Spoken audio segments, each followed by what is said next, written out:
An economic storm, a population in poverty, and children struggling to stay alive. This is Afghanistan's fight for survival.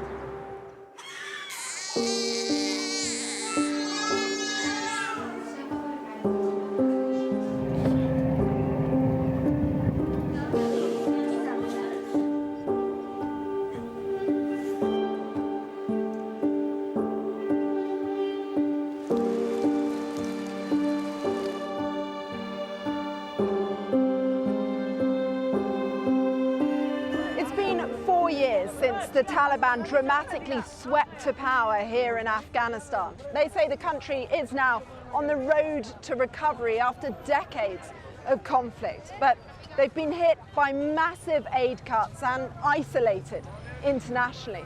In this special program, we bring you a series of exclusive reports from across the country, showing you the reality of life on the ground. And we have a rare interview with the Taliban's chief spokesman. We'll take you to Islam Kala, where more than 1 million Afghans have been forced out of Iran and are now facing deeply uncertain futures back in their homeland. We'll also travel to Kunar province in the northeast to see the aftermath of a devastating earthquake. But first, we'll head to Badakhshan, where malnourished babies are fighting for their lives. 4.7 million women and children are in urgent need of treatment for malnutrition in Afghanistan, but the US, once its biggest donor, has pulled most of its funding, accusing the Taliban of corruption. In hospitals, clinics and homes, children are the victims, locked in a deadly crisis of hunger. A cacophony of cries. Babies clinging on to life. In Badakhshan's provincial hospital, you can see, feel, hear the distress. Mothers exhausted, holding vigil by beds. These are the children of Afghanistan, facing hunger on a scale the country has never seen before. This one is complicated with severe acute malnutrition with pneumonia. Faisal is 12 months old. He's severely malnourished. His mother has already lost 3 children to malnutrition. I'm worried about him and what might come next. I have already lost 3 of my children. My first daughter died at 8 years old. 2 more of my children passed away when they were 2.5. The ward is full of lost-looking eyes, dimmed with hunger. Bodies wrestling. Families hanging on to hope.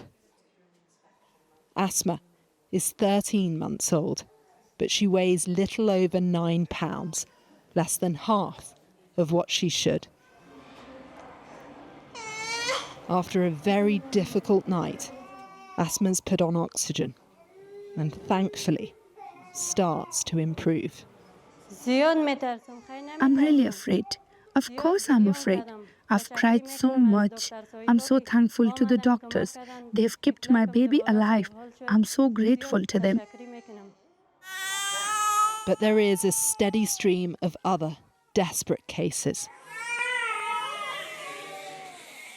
There are currently 20 babies on this ward, and a new one arrives every day. 2 have turned up just in the time that we've been here, and some won't survive. In the last 3 months, roughly 1 baby has died every 3 days here. Masuda's family travelled 13 hours to get here, spending what little they have left. Everyone is keeping a close eye on her tiny heart. Doctors fear she might not pull through. The list of needs is very big. They're doing all they can here, but the team tells us they need more staff, more medicine, more equipment. In rural areas, poverty is as extreme as the landscape, and help is getting harder to reach.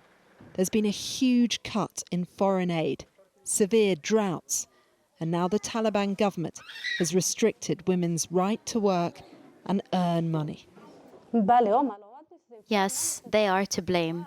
Every girl had her own dreams. I wanted to be a doctor. I took my responsibility for my children seriously, and I wanted to support my husband too.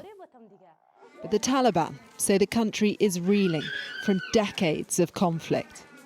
Do you accept, though, if more women could work and earn money, they'd find it a lot easier to feed their babies? First of all, Afghanistan's social structure is such that most family economic responsibilities traditionally rest with men. A 5-year plan has already been announced to tackle malnutrition, unemployment and other pressing social issues, with concrete solutions being implemented across multiple sectors. Under the Taliban, women can no longer train to be doctors and nurses. And in remote villages, community workers like Harira are often the only lifeline. She goes door to door trying to teach families about nutrition and, when needed, get their children to clinics. It saved Ramzia's son's life. His face was tiny, his legs and hands were as small as my fingers. Now he's much better. I was afraid I would lose him. He was so weak. But Harira came here and helped me. She taught me how to feed him and give him milk when he needed. Then his health improved. But keeping children alive in this climate is a battle. Nasrullah and Jamila's twins are just 2 months old. They're also in the throes of grief, on a journey to the grave of the baby they lost only a month ago. Her name was Shukriya. She was 18 months old. She was our child. We loved her. I will never forget her, so long as I am alive. We really tried. We went to the doctor for checkups, for ultrasound, for blood works. We tried our very best, but none of it could save her. Are you worried for the future of your twins? Yes, I'm afraid the same thing will happen to my twins. Deaths aren't documented in a lot of these communities, but locals tell us more and more children are dying because of malnutrition. A silent, searing loss that is spreading. Afghanistan is already one of the poorest countries in the world, but it's facing a fresh wave of pressure. More than 1.3 million Afghans have been expelled from neighbouring Iran and Pakistan just this year. It's pushing the teetering economy here to the brink. We've been to the border with Iran and heard shocking stories of police violence and Afghans' fears for the future. On a dusty, sweltering border, an influx of Afghans dumped back to the homeland they tried to escape. These just some of the 1.3 million deported from Iran this year. Many with tales of violent arrests. Some trying to show us their bruises. They took all my money by force.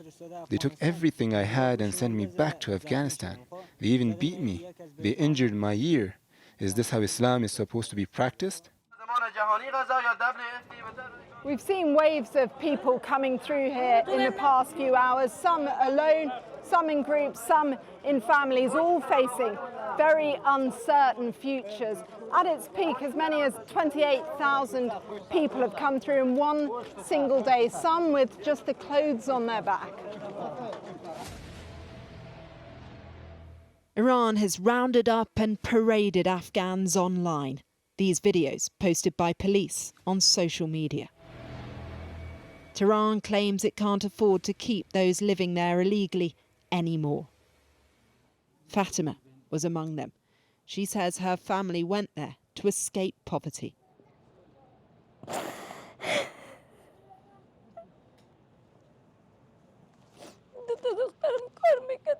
My two daughters worked from 6 in the morning until 8:30 at night, but they were never paid.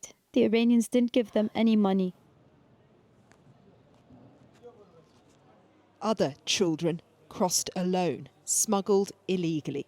At just 15, Tahir is the breadwinner of his family, supporting 6 siblings and 2 parents. He's fearful of staying. I love my homeland deeply, and I'm even ready to sacrifice my life for it. But if there is no work here, how can I survive? I have a family, and they have expectations of me. I have to work. Tahir looks daunted, and he's not alone. These are just some of the many unaccompanied children flowing through here every day.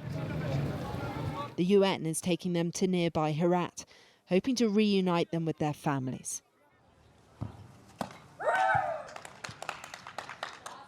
This is home for a day or two. But Tahir's disorientated. He says he's only just left a brutal detention centre in Iran. They would force us to lie down on the concrete floor and kick us. In the detention rooms, if someone spoke up, they would be forced to lie on the ground. If they protested, they would be sent to a dark cell. What do you fear will happen if you're not able to return to Iran? I would rather kill myself than see my father begging for money for his hungry children. I couldn't bear it. Nearly every single one of these boys says they were smuggled to Iran and beaten. But listen to this. How many of you want to return to Iran? Wow. We put their allegations of assault to the Iranian government, but no one responded to our request for comment. Others fled to Iran for an education. Girls are no longer able to go to secondary school in Afghanistan. Every day brought a new restriction, a new policy aimed at preventing women from working. There was the compulsory niqab and also limitations on education for women and girls.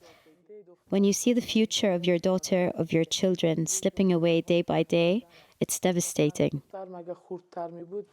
How do you feel coming back to Afghanistan now, not being able to go to school? I feel so sad. I used to recite poetry at school, but when the Taliban came to my city, I could not write or recite a single poem. Tahir hasn't been home for 2 years. It's a bittersweet journey back. His siblings delighted to see him. His mother moved, relieved, but also torn. Have you told your mum yet what your experience was like in Iran? No, I have not told her anything. She has no idea where I was or what happened during my 16 days in detention. Did you feel you had no choice? Well, life here was very hard for him. We have a delivery cart, but with that alone, he couldn't pay for himself and also take care of me. He needs a stable life and a future. It's a dynamic playing out across Afghanistan. Huge burdens on young shoulders and a country unable to share the load. Taliban rule has had a massive impact on girls. Only boys can attend secondary schools here, and women can't even raise their voice in public anymore or go far without a male guardian. In the time that we've been here, Afghanistan was thrust into a 48-hour internet blackout, raising concerns about censorship. Now, it is rare to hear from the senior Taliban leadership, but in a wide-ranging conversation, we heard from the Taliban's chief spokesman. It is 4 years now since the Taliban took control in Afghanistan. How do you think you're doing? For the past 4 years, Afghanistan has experienced relative peace and stability under a unified government. Security has improved, and there are visible signs of economic recovery and development efforts taking shape. These are encouraging achievements for our country. However, we still face considerable economic challenges. After 4 decades of continuous conflict, Afghanistan's recovery cannot be realised within just 4 years. Despite these difficulties, the current period represents an opportunity. Recently, the internet was shut down for 48 hours across Afghanistan, a whole country unable to go online and to use their phones. We've had no official explanation for why that massive shutdown took place. Can you now explain what the reason was? At present, we have not received any official communication from the Ministry of Telecommunications. Therefore, we are not in a position to comment on the matter. We will share our views once further details are provided. Telecom firms in Afghanistan say that they were officially ordered to shut down services. Do you accept that? And did the order come from the Supreme Leader? As I mentioned earlier, we will discuss this matter further once the Ministry of Telecommunications announces its policy.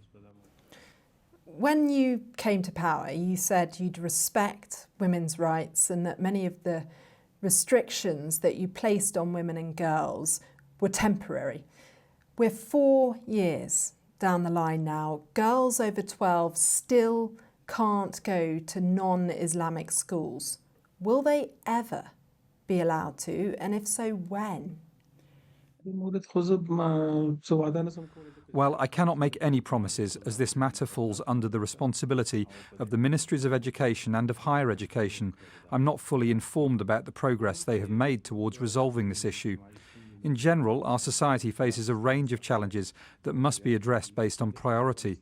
The Islamic Emirate has already taken certain measures regarding this, and we remain hopeful that an appropriate solution will be found in due course. The economy of Afghanistan is in crisis. In our time here, we've seen many malnourished babies.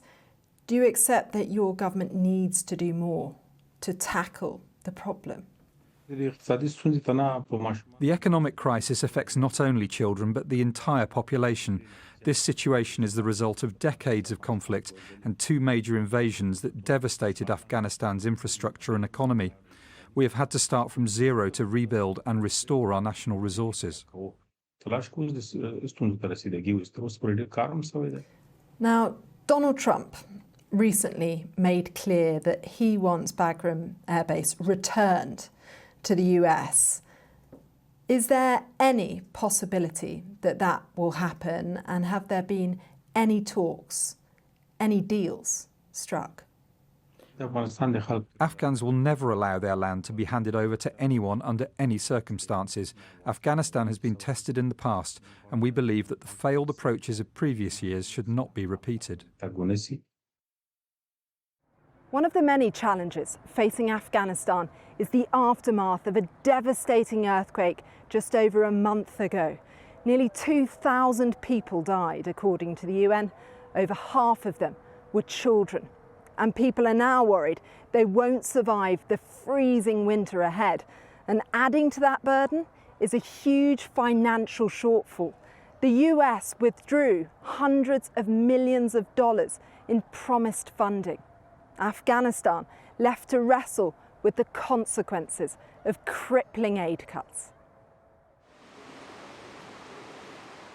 They are mountains of mesmerising beauty, but nestled in these remote peaks, these isolated valleys, are the scars of a disaster.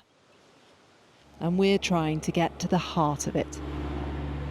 A long, challenging journey into Afghanistan's eastern Kunar province, where an earthquake has wiped out whole villages.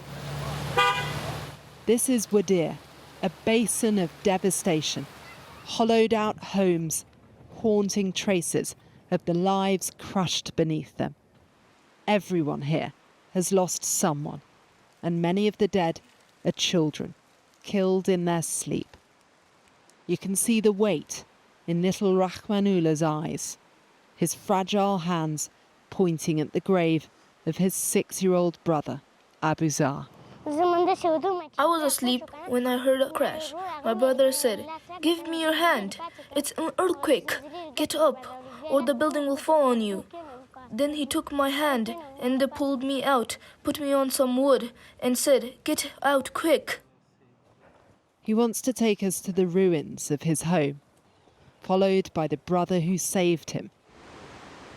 These slopes were peppered with mud brick homes, crushed in an instant. Abu Zar was trapped inside. We tried to pull him out, but we couldn't. We couldn't reach him and he died. We are all distraught. My mother and father are suffering a lot because we lost our brother, because we love him, because he was the youngest child. Now we're so sad. God took him from us. These are conservative religious communities, now full of fractured families. Helicopters were used to ferry the dead and injured. Local people told us the Taliban and aid workers were quick to reach them. And amongst the wreckage, there are rare but remarkable stories of survival.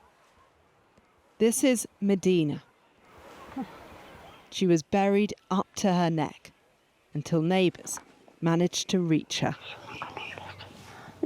I was buried up to here, stuck 3 of my fingers out and waved. A boy came by and said, "Are you underneath here?" Rubble, wood and dirt had covered me, right up to here. They took the shovel and they dug. God forgive me, she says. Whole worlds have been shattered here. 21 members of Shah Mohammad's family were killed.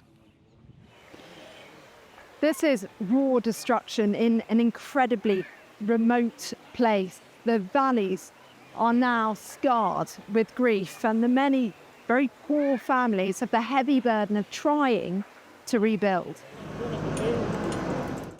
But foreign aid has dropped off a cliff since the Taliban took control. Their crackdown on the rights of women and girls a major barrier. This year, the US cut almost all its funding. And Afghanistan was already crippled by an economic crisis, drought, and malnutrition. In Mazadara Valley, this is what life looks like now. Tents full of the displaced, some who walked hours to get here. Ajiba married at 10 years old. She went on to have 10 children. 5 of them died in the quake. All of them were my children. They were all beautiful. The youngest one, everyone loved her. Everyone played with her. She was so pretty. Now, every evening I dream of her coming home with the other children. We don't know how to live without her. Killed alongside Shabana was 7-year-old Wali Khan, 9-year-old twins Razima and Nasreen, and 13-year-old Saleha. Asiya survived, but her mother says it took 3 weeks for her to utter a single word. This is a collective trauma, and now they're staring down the barrel of a very cold winter. We don't have anything for winter. The snow is coming, and our children are living in tents. They are lying in the dirt. We don't have any shelter for the future. Everything we had is destroyed. Help is trickling through, but these people are hugely exposed, praying they'll make it through the winter. The Taliban wants the world to know they're open for business. They're making clear efforts to strengthen financial and political ties with the likes of China, Russia and India, and they've made overtures to the UK and the US with recent prisoner releases. Right now, the Taliban look like they're here to stay, whether the world likes it or not. But they also need money, and a lot of it. Can the only country in the world where girls can't go to school escape its pariah status? Will they be able to build bridges while eroding people's freedoms and rolling out orders under the banner of preventing immorality? The Taliban's push is a unique test for Afghanistan and the rest of the world, and one ordinary Afghans could have little say in.